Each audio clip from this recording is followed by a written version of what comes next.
मफतलाल जी अग्रवाल का यहाँ सम्मान हुआ, हालांकि इनका सम्मान इतनी बार हो चुका है कि अब हमें गिनती याद नहीं रही। 5-6 साल पहले तक तो याद थी, जहाँ 27 करोड़ लोग देखते हो जिस चैनल को, सारथी परिवार का, हमारे बीच में, और कला, साहित्य, संस्कृति, शिक्षा और जन सेवा को समर्पित है।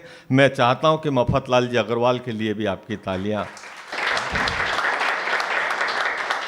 फिर हजारों साल बीत गए अग्रो हाथी राजधानी, और कथा द्वापर के आसपास की है ना कि आज की। और महालक्ष्मी का वरदान बरसा है, धन धान तो करते भी आ रहे हैं, सेवा भी समाज की। और अग्रसेन ऐसे पहले वेश्य थे धरती पे जिनको की पदवी मिली थी महाराज की, और चंवर छत्रधारी पड़े इंद्र पे भी भारी। तो जय बोलो नर नारी अग्रसेन महाराज की। तो संघर्षों के साए में असली आजादी पलती है, और इतिहास उधर मुड़ जाता है जिस ओर जवानी चलती है। वाह, बहुत सुंदर। आज 15 अगस्त है, ये न समझे देश को आजादी ऐसे ही मिली है, ये न समझे देश को आजादी ऐसे ही मिली है। अरे हर कली इस बाग की कुछ खून पीकर ही खिली है, और जो मिटे हैं देश पर दीवार में वे ही गड़े हैं, और ये आजादी के महल सारे उनकी ही लाशों पर खड़े हैं। लेकिन हमारी पीड़ा यह है कि बाग फूलों से, सितारों से गगन जलता रहा, बर्फ की रुत में पहाड़ों का बदन जलता रहा। कोई इन काली घटाओं पर भरोसा क्यों करे, ऐसी बरसी बाग सारा बेकफन जलता रहा। तुम हो उर्दू के पुजारी, हम हैं हिंदी के मुरीद, बस इसी जिद में कलाकारों का फन जलता रहा। और हम कहीं हिंदू, वो मुस्लिम बने बैठे रहे, और धर्म की चौपाल पे सारा वतन जलता रहा। वाह, बहुत बढ़िया। ये केसरिया का मामला है, इसमें एक रंग केसरिया है जो सबसे ऊपर है। और केसरिया क्या है, अगर आपके यहाँ पंचकुला में किसी 4 साल के बच्चे से भी पूछें कि बेटे केसरिया क्या है, तो वो 8 पेज का निबंध लिख देगा केसरिया पे। वो लिखेगा केसरिया ये त्याग, तपस्या, सेवा और मंगल का सूचक है, और ये आज का नहीं, ये सदियों पुराना किस्सा है। जिस केसरिया पर दिग्विजय सिंह को उग्रवाद की बू आती है, वो केसरिया तो हमारे तिरंगे का भी सबसे ऊपर वाला हिस्सा है। बस इतनी अगर ताली बजती रही तो काम हो जाएगा, क्योंकि ये यहां आपने लिखा है रक्षाबंधन 19 अगस्त को। रक्षाबंधन उन बेटियों के लिए जो कहीं भी रहे, ससुराल कितनी भी दूर हो, लेकिन उनके दिल में और दिमाग में माता पिता रहते हैं। जुदाई के ख्यालों से गमों से चूर हैं बेटी, जुदाई के ख्यालों से गमों से चूर है बेटी, और नजर से दूर होगी पर न दिल से दूर है बेटी। और जुदाई कब तेरी माँ बाप को मंजूर है बेटी, पर ये आदेश ईश्वर का है, हम मजबूर हैं बेटी। लेकिन ये जो बेटियों के साथ अनाचार की घटनाएं हो रही है, हमारे देश में तो हो ही रही है, अब बांग्लादेश ने हमें झकझोर दिया है जो अभी हुआ है। और बेटों की स्थितियां खराब हो गई इस वजह से। सबसे ज़्यादा नुकसान अगर हमारे परिवार का किया है तो मोबाइल ने किया है। इस कमरे में बैठा हुआ, इस कमरे में बैठी हुई मम्मी से बेटी उस कमरे में बैठ के भी मोबाइल से बात करती है। इससे बड़ा दुर्भाग्य हिंदुस्तान का दूसरा नहीं हो सकता।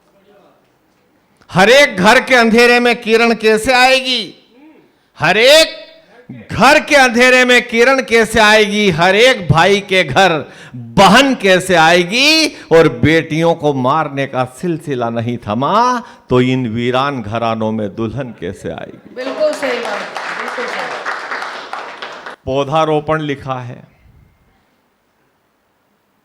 हरियाली और खुशहाली के नारे लगाते, खेत हाँकने गए तो मेड़ तक खा गए। वो कारें खड़ी करने को छाया वे भी ढूंढते हैं, जिनके की बाप दादा मेड़ तक खा गए। संजीवनी बूटी खाने वाली पीढ़ियों के लोग बिगड़े तो बूटी पंचेड़ तक खा गए। और कुछ ऐसे ऐसे बस खाने को पैदा हुए जो गाय भैंस ऊंट बकरी व भेड़ तक खा गए। ये पीड़ाएं हमारी, गौ सेवा उसके बाद लिखा हमने, लेकिन मेरी पीड़ा यह है कि गायों का वध, बैलों का वध, फिर अवध कहां रह पाएगा। गायों का वध, बैलों का वध, फिर अवध कहां रह पाएगा। और बेचेंगे मांस विदेशों को, क्या राम राज आ पाएगा।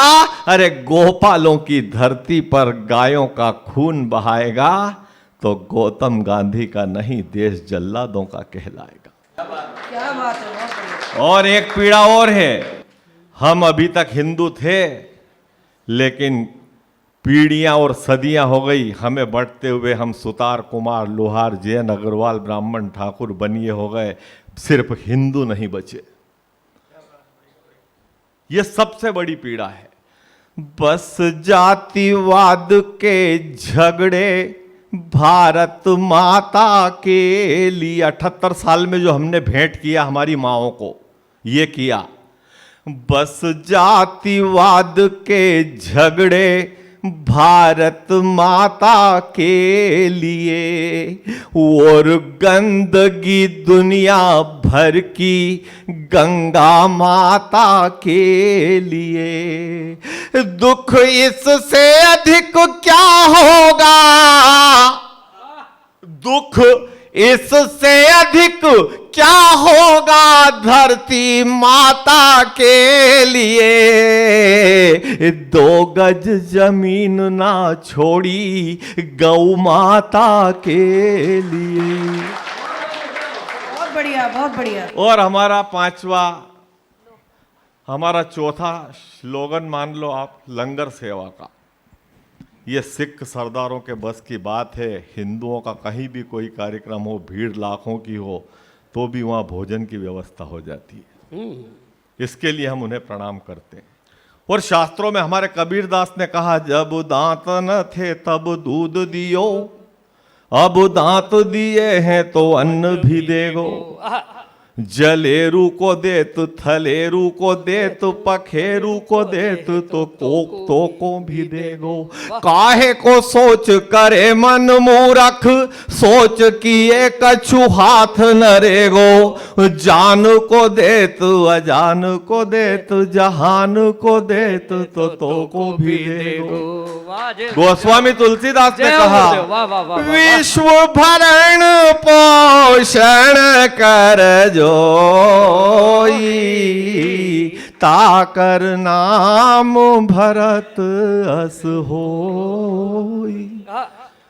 अरबी फारसी वाले भी कहते हैं, रिज़्क़ का क्या गम की होता है, तवल्लत बात की फल पहले भरता है खुदा, पिस्ताने मादर शीर से। नींद क्या चीज है पूछो किसी सिपाही से। हमारा क्या है, हम तो मखमलों पे सो गए, थकन बिछा बिछा के संत पत्थरों पे सो गए, और इधर उधर की गुफ्तगू में अपनी रात कट गई, और वो देश के रखवाले सरहदों पे सो गए।